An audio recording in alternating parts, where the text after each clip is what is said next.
everybody, I'm Danielle, and today I'm going to be talking to you a little bit about waist training. Well, what is waist training exactly? Waist training is wearing a corset over a long period of time in order to achieve a desired body type. People wear corsets for, short amount of times, long amount of times, but what their main goal in achieving in waist training is actually pulling in your ribs right here to give you that more desired hourglass figure. Waist training is a very slow process and it needs to be taken very slow just because you don't want to harm any of your ribs or any type of your organs or anything as you are moving your body, because you are permanently affecting the results that you're going to have in the future the longer that you do wear your corset. There's a few reasons why people train other than just to get a super small figure. Some people have a wide set of rib cage, which is like in my case. There's a couple reasons why I started training. I just wore corsets in the beginning, just at a few little parties here and there. I would like to go out and look cute, and once I actually started wearing them enough, I really enjoyed the results that they produced. I had a wider rib cage, and that's something that you can't fix by just diet and exercise. I'm not going to be able to fix the width in that. Yeah, I can pull in my stomach and lose all the fat I want, but something that corsets have done for me actually is pulled in my rib cage and made it a smaller, more compact right here, so that way I look smaller, I feel smaller, I feel great. Another thing that corsets have done for me and my sister and my dad all have floating ribs, which is a little bit of a protruding rib on one side. So I started wearing my corsets to get a more symmetrical look. It's actually pulled in my floating rib a little bit, and I feel like it looks better. While I was fixing my floating rib, I did feel a little bit of discomfort at first. I would notice it was tighter right here. I would get almost like a bruised type of feeling. This probably happened to me for a couple of months. I've been waist training now for about 7 months. And for the first 2 months, I definitely noticed a little bit of a sore spot when I was trying to fix that. But now it's gone, and it's great. My floating rib is almost gone. When I suck in to see my ribs, I see a more symmetrical outline. I notice that my ribs are pulled in more. I've lost 2 inches on my waist for doing this for about a year now. The first thing one needs to know is how to properly measure themselves for a corset. Corsets go by inches, so the most important measurement one needs to take is their actual natural waist measurement. That's going to be where you bend in your waist about an inch, inch and a half above your belly button. So you take your measuring tape, find where that is on your body, and you're going to want to go ahead and measure it. So mine's about 27. You need to know your underbust, which mine's about a 29. And you're going to want to know your upper hip. Mine's about a 34.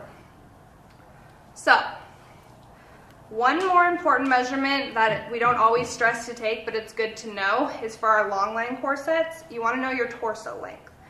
My torso length, starting from right here in my underbust, down to my upper part of my pelvis, which is where I took my upper hip measurement, is about 13 inches. I am okay in a long line. I probably give or take about an inch, but anything shorter than I would say 13, 12, I would not suggest a long line. Okay, after you've properly measured yourself for your corset, you're gonna want to go 4 to 6 inches below your natural waist measurement in order to get the correct size. So, after you know your size, you wanna make sure you're getting the correct corset. You want to make sure that the corset you're going to get has steel boning in it, or it's not going to be a waist training corset. Your preferred corset is actually to have a double steel bone to tighten it in. You want a lot more support, you want it firm, and you want it tight on you in order to be getting the results that you want. This right here is a CS411. It's a leather material, and it's from Orchard Corset. As you all know, it's probably no secret that, yes, I do work for Orchard Corset, and that's actually how I started getting into corsets. So I do know a little bit about this product. So yeah, you just want to make sure that you have a steel bone corset when you are waist training. All right, the first thing you want to do when you get your corset is put it on and break it in. I cannot stress how important it is to break in your corset. I repeat, please break in your corset. If you do not, you're going to bend it, and it's going to warp it, and it's not going to be training how you want it to train. It's not going to fit your body right. And I explained it to people, like, when you bend out a paper clip, if you bend that back, it's not going to be in the exact same position as when you started. So when you get your package and open it up, your corset is going to have flat steel bones in it right now. Once you start wearing your corset enough, it's actually going to bend those bones to fit your figure, and it's going to be a lot more comfortable at first. It's not comfortable at all. In my opinion, it wasn't. You should have flare right here and right here when you first start. This corset is broken in. I've worn it for a good couple of months now, so I tighten it up as tight as I can get it in order to train my waist to achieve my goal of shrinking my waist down, which is the intent of wearing your corset so tight. So what you want to do to break in your corset, the first 2 weeks, the very first week you only want to wear it maybe 2 hours a day for the first couple of days. You want to have it loose, and you want to just start to get that bone in, used to fitting your figure and not being flat in the package. About, the middle of the week, you can put it on for maybe 3-4 hours.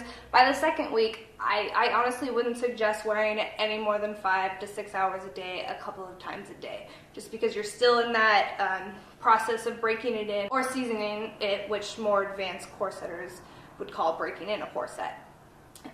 So after that 2 weeks, you can wear your corset as much as you want. It is completely up to you. It is based on your comfort level. Me personally, I wear my corset at work. It helps me sit up straight all day at the office. I'm in my chair, I'm doing my design work on my computer, answering phones, or whatever, but it forces me to sit up straight, which I really love. But I probably only wear it maybe 3 to 4 days a week for probably 5 to 6 hours max. And honestly, I've lost 2 inches on my waist in the last 9 months, like I've said. And that's not from diet or exercise. I mean, I have changed my diet some, but honestly, I've exercised less in the last maybe 2 years just to kind of maybe see what corsetting does without it, and it still works. One thing that people think that corsetting is going to do for them, though, is lose their belly fat. I'm sorry, it may help just because it's going to restrict your eating, and you're not going to be able to fill your stomach and gorge out on all the things that you wanted to do. So yes, it's going to limit you in that fact, which you may lose fat and you may lose inches because of that. So incorporating it into a diet and exercise regimen is actually the best method to lose fat as well as inches. What corsetting is going to do, though, is just lose you inches around here. You're just getting your ribs pulled in to get that more extreme hourglass figure. So ladies, you're still gonna have to do a little bit more if you wanna lose the belly fat. I know, it sucks, but we all gotta do it. Since everyone has different goals with corsetting, the question of when am I gonna see results is really kind of irrelevant as a broad spectrum question. Individually, when am I going to see results? That's kind of completely up to you. How often do you wear your corset? Are you putting it into a diet and exercise regimen as well? Are you just wearing it every so often? Because if that's the case, you're probably not going to reach your goal as fast as you would as if you were to incorporate it or wear it more. Some person's goal might be to shrink down to a size 18, while another person's goal is completely happy in a size, shrinking down to a size 28. So, that's a really personable goal. Me right now, I'm a size 22. I would like to get down to a size maybe 20. That's kind of my goal, maybe almost close 20, just because I did have a little bit of a straighter figure, and I'm trying to bring in my curve for a little bit more exaggeration there. Curves, which everybody wants, of course. So that's kind of my goal right now, and my plan to do that is to keep doing exactly what I've been doing, and doing it from 4 to 5 days a week, maybe 6 hours a day at work. Maybe I wear it at home for a couple of hours. There are those that choose to sleep in their corset, which is completely fine and safe.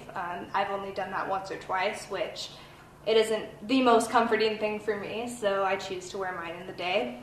Some people choose to wear it over underclothes, and There's completely a lot of options, and it's totally up to you. So thank you for listening. This is my channel, Danielle Disease, and catch me next time.